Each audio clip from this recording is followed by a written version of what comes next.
Fala, meu povo, tudo bem? Tá começando o primeiro resumo aqui do torneio masculino nas Olimpíadas aqui de Tóquio. Hoje vamos falar dessa primeira rodada que sim, teve surpresa. Se você acompanhou a nossa live pré-jogo, a gente estava até esperando. Ó, até o momento não tem nenhuma surpresa, não tem nenhuma grande emoção. Só foi a gente falar e aconteceu. Os Estados Unidos perdeu para a França. A França quebra um tabu ali. A França nunca ganhou dos Estados Unidos em uma Olimpíada e acabou, né? Hoje ganhou. E a gente vai falar também de outros jogos, de Irã e República Tcheca, de Alemanha, Itália, Austrália, Nigéria. Tem muita coisa para a gente poder falar aqui. Claro, comigo, como sempre, o Lucas Jorge. E aí, Lucas, como você está? Fala, Felipe, um abraço para você, para todo mundo que nos acompanha em mais um vídeo. Vamos falar sobre esse primeiro dia do basquete na Olimpíada. Tiveram muitos jogos bons, né? Não ficou apenas na questão de uma seleção demonstrar sua força e a outra não. Todo mundo teve o seu momento nas partidas de hoje em Tóquio e vamos falar um pouquinho sobre elas aqui. Perfeito. E, Rocha, vamos começar com o primeiro jogo do dia. Irã e República Tcheca. O time iraniano ali chegou a encostar no placar, mas a República Tcheca venceu por 84-78. Black Shield foi o grande destaque do time da República Tcheca ali com 14 pontos, 4 rebotes, 5 assistências. Esse time iraniano até surpreendeu, né, Rocha? Pois é, até o 32º minuto da partida, ali o início do último quarto, estava tudo muito tranquilo para a República Tcheca. Tinham administrado muito bem o jogo. Alguns jogadores da República Tcheca não foram tão bem, como o Bohasic, por exemplo, que é aquele chutador canhoto. Ele não fez uma boa partida, mas mesmo assim, com o Shilb, com o Satoransky, com o Patrick Alda, que foi muito bem também, com o Vesely, né? O Vesely também fez uma ótima partida. Eles vinham sustentando a República Tcheca na frente do Irã no jogo, mas o Irã começou a melhorar defensivamente e fez uma corrida importante por muito pouco, não complicou essa primeira vitória da República Tcheca. Claro que tem todo o peso da estreia e, no caso dos jogadores da República Tcheca, o peso da primeira experiência olímpica também. Ali ninguém nunca tinha pisado em uma quadra de Jogos Olímpicos, mas eles conseguiram se comportar bem, fecharam a partida e levaram um resultado que é muito importante, porque quando você entra em um grupo na Olimpíada, com Estados Unidos, com França e com a equipe do Irã, você tem que ganhar do Irã. Não resta outra alternativa para você pensar em passar para a segunda fase. E a República Tcheca cumpriu bem o seu papel e vai jogar a segunda rodada já com um pouco mais de tranquilidade. Só para a gente dar noção para o pessoal, o Irã chegou a vencer o último quarto por 32-17, quer dizer, vendeu cara essa vitória ali, essa derrota, na verdade. E o time da República Tcheca começa bem. O segundo jogo do dia foi Alemanha e Itália, e esse, meu amigo, olha, Itália, que já tinha nos surpreendido em ter eliminado a Sérvia, no papel, a Sérvia tinha um time mais renomado do que o time italiano. O time italiano começa com o pé direito nas Olimpíadas, 92-82. O grande destaque do time italiano foi o Simone Fontecchio, com 20 pontos, 4 rebotes e 2 assistências. Do outro lado, do lado alemão, Maodolo foi o destaque ali, foi o Cestinha, com 24 pontos. Mas o que me chama a atenção, Rocha, nesse time italiano, é que pelo menos 5 atletas fizeram dígito duplo na pontuação. O time italiano não veio para brincadeira nos Jogos Olímpicos de Tóquio, hein?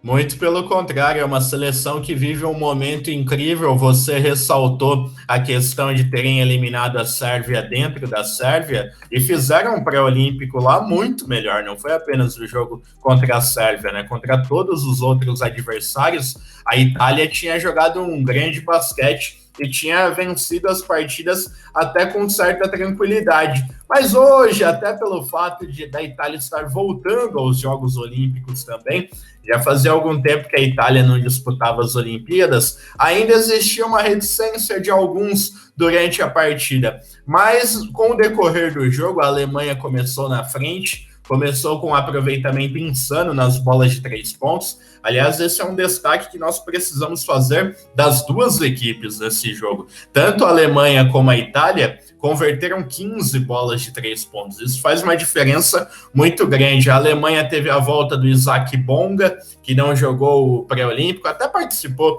da primeira partida contra o México, mas depois ele acabou não jogando por conta de lesão, o pré-olímpico de Split. Ele foi muito bem na partida de hoje, mas ali no fim do jogo, a Itália conseguiu defender a Alemanha e principalmente isolar o Maodolo e o Isaac Bonga das finalizações. E a bola acabou caindo nas mãos de outros jogadores, tanto que o treinador da Alemanha, ele tira o Maodolo no fim do jogo e ele termina com o Obst de armador, né? Até para tentar tirar um pouco essa referência defensiva da Itália. Mas não funcionou. A Itália teve o Gallinari como principal líder dessa equipe, né, o cara que comanda emocionalmente o time, mas também tem outros jogadores como Simone Fontecchio, que vai jogar no Baskonia na próxima temporada, que foi 5 de 5 na bola de 3 pontos, e foram só aqueles arremessos no momento em que a Itália precisava mesmo. Uma grande vitória da Itália, uma seleção que, pelo que tem demonstrado,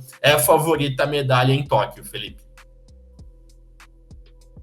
Boa, a Itália mesmo surpreendendo, né? Trazendo bons jogos, um bom basquete, bem interessante. O terceiro jogo do dia foi Austrália e Nigéria. E esse jogo já chamava atenção por dois motivos rápidos. Seguinte, Nigéria, hypada nos amistosos, venceu com autoridade dos times dos Estados Unidos e também venceu muito bem a Argentina, que foi uma das finalistas, né, na última Copa do Mundo. Então, quer dizer, Nigéria chegou muito bem. E a Austrália é uma das grandes candidatas à medalha de ouro nessas Olimpíadas. A gente trata essa seleção australiana como uma das melhores gerações da Austrália e a chance é enorme para essa medalha de ouro.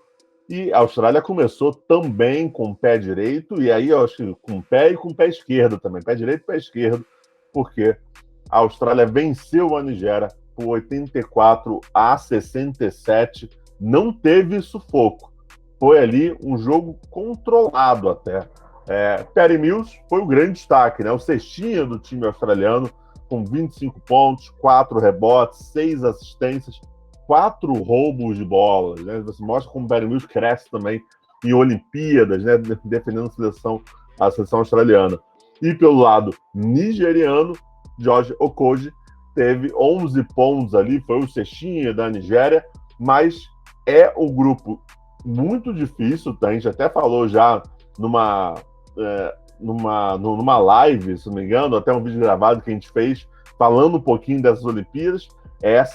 Esse é um grupo complicadíssimo, que é o grupo também da Itália, também da Alemanha. Rocha, a Austrália vem para o famoso crime, né? Pois é, eu até vi o Marcelinho Machado quando terminou a transmissão do Sport TV dos Estados Unidos contra a França, ele falando que a Austrália está na frente nesse grupo, mas que ele vê a Nigéria brigando diretamente com a Itália pela segunda vaga, melhores do que a Alemanha. Mas, inquestionavelmente, a Nigéria se credenciou ao respeito de todo mundo pela boa preparação que fez para esses Jogos Olímpicos e pelos jogadores que tem também. O Josh Okoji, o Jay Okafor, o Emegano, que há muito tempo é um jogador de elite na ACB, jogando no Fuenlabrada na última temporada e renovou o contrato para jogar mais uma vez por lá.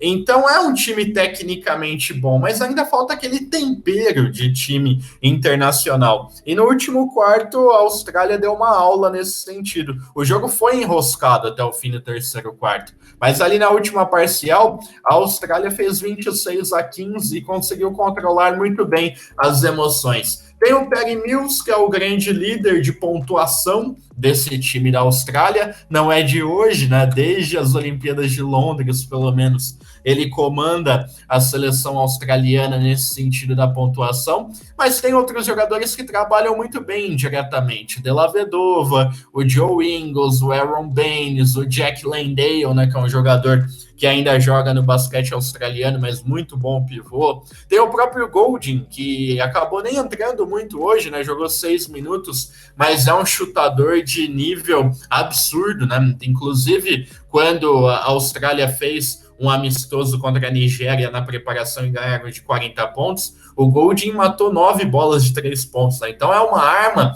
que a Austrália ainda pode mostrar durante a competição. E eu falei lá no vídeo, né, no vídeo preparatório que nós fizemos também, que a Austrália era meu palpite para medalha de ouro. E continuo acreditando nisso, continuo acreditando na força dessa seleção australiana, que apesar da boa vitória contra a Nigéria, ainda demonstrou que o teto para melhora ainda é muito grande. Com certeza, com certeza. O que a gente vê Nigéria não é um time bobo, isso é um fato. Até porque não existe mais bobo no basquete, né? Esse é um dizer que também é muito usado no futebol, mas isso é óbvio que no basquete também não existe. Mas a Nigéria, ela precisa usar muito o porte físico para pontuar, né? Em termos fisicamente, a Nigéria é muito forte em comparação às outras seleções. Mas FIBA, o basquete FIBA é totalmente diferente. E aí a gente vai entrar nesse último jogo. Por que a gente está falando que o basquete FIBA é diferente? Estados Unidos perdeu para a França, 83-76. Evan Fournier foi o grande cestinha. O que jogou ele hoje foi um absurdo. 28 pontos ali, ajudando a equipe francesa a conquistar essa vitória. Nando De Colo, que eu também falei sobre ele, um dos armadores que eu gosto muito de ver jogar, com 13 pontos. O Rudy Gobert com 14. Do lado americano, Jrue Holiday com 18 pontos, Kevin Durant com 10, Adebayo com 12 e o Damian Lillard com 11 ali. E aí, por que o basquete FIBA é diferente? Na NBA, tem muito mais espaço de jogo, muito mais uma maior liberdade para poder pontuar, né? Até arremesso de 3 pontos e infiltração. O jogo 1 contra 1 é muito mais prático e muito mais visível na NBA. E no basquete FIBA não é bem assim. A gente viu isso hoje também com os Estados Unidos, né, Rocha? Sofrendo em achar espaços, e quando achava, você tem que aproveitar. Se você não aproveita, você é punido. Estados Unidos começa com o pé esquerdo e cria um alerta, hein? Essa seleção está muito na mão do Kevin Durant, Felipe. O Kevin Durant não teve uma boa atuação hoje, muito por conta do problema de faltas também. Ele ficou pendurado cedo, jogou apenas 20 minutos, e quando ele não esteve em quadra, os Estados Unidos ficaram completamente perdidos. Tanto que se a gente for pegar o plus-minus do Kevin Durant, mais 2. Um jogo que terminou 7 pontos para a França, no período em que ele não ficou em quadra, que as coisas degringolaram. Mas isso serve muito também para nós observarmos os jogadores que vêm para essa seleção americana com outros olhos também. Não é qualquer seleção dos Estados Unidos que vai chegar em campeonatos internacionais e vai passar por cima de todo mundo, como foi, por exemplo, nas Olimpíadas de Pequim 2008, de Londres 2012, no Rio de Janeiro 2016. Quando essas seleções foram montadas, eram seleções com grandes jogadores, mas com o top, a nata mesmo da NBA. E esse ano tá um pouco diferente, é uma seleção americana sem o LeBron James, sem o Stephen Curry, sem o James Harden, sem o Anthony Davis, enfim, sem grandes jogadores que nesse nível internacional fariam a diferença porque também estão ambientados com isso.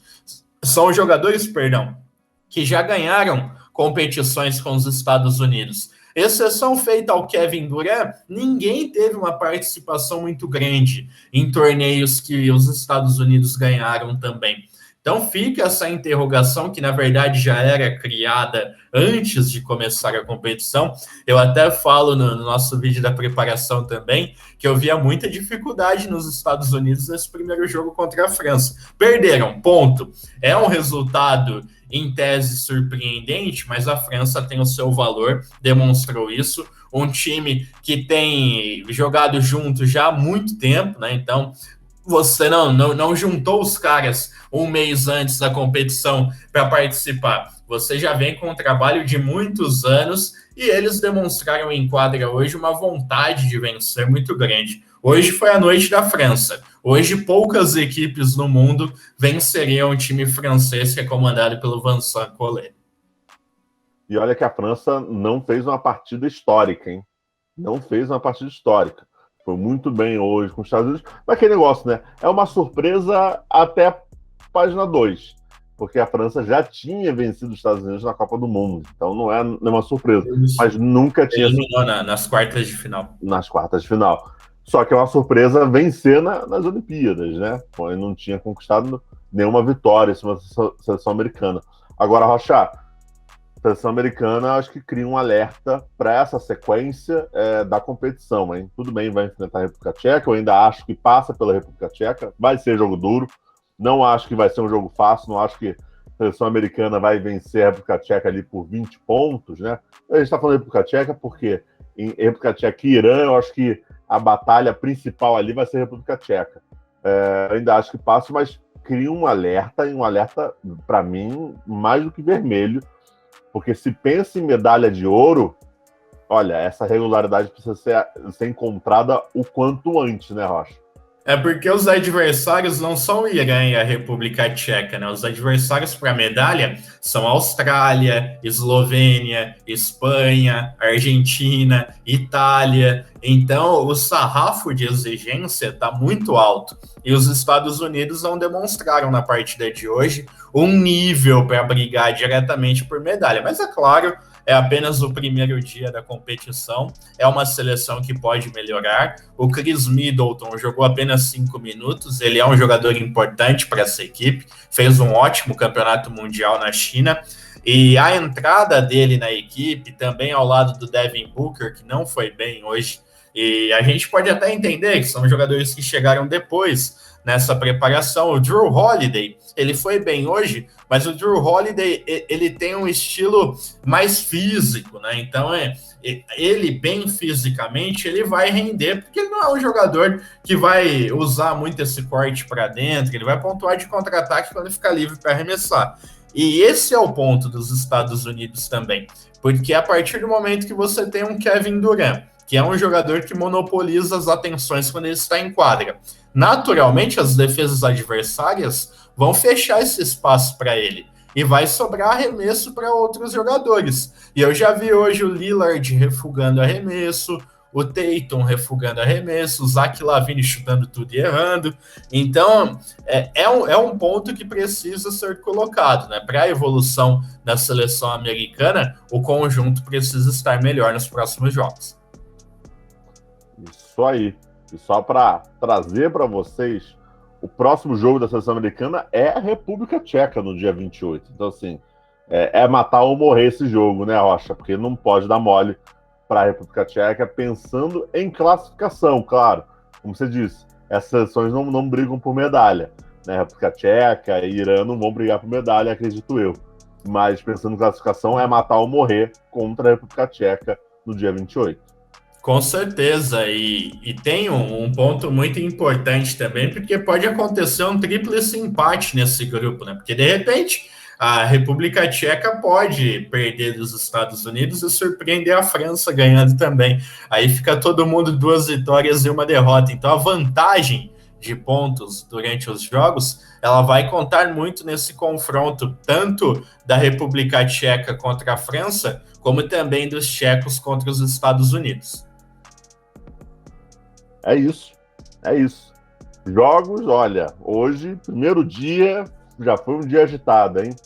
Estados Unidos perdendo, é sempre um dia agitado.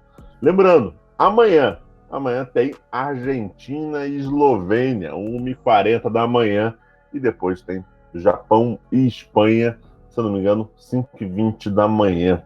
Jogo ali amanhã, olha, essa partida entre Argentina e Eslovênia, o senhor vai estar comigo no pré-jogo, junto com o Ricardo Romanelli. Ninguém dorme. Ninguém dorme. 1h10 da manhã um pré-jogo, hein?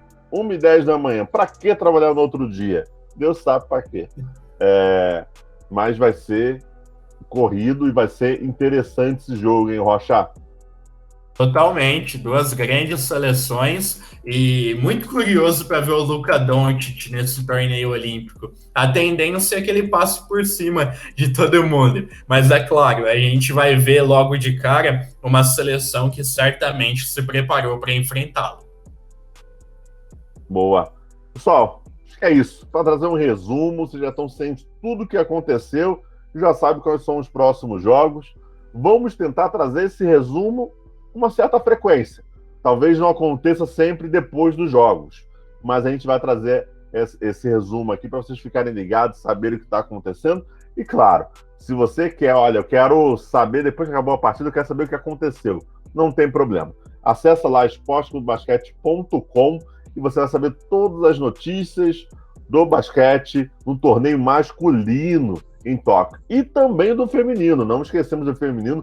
Por sinal, vai ter Sérvia e Canadá na estreia do basquete feminino, um jogaço. Quem gosta de basquete feminino não pode perder. O Sport TV 2 transmite, se eu não me engano, 5h20 da manhã também.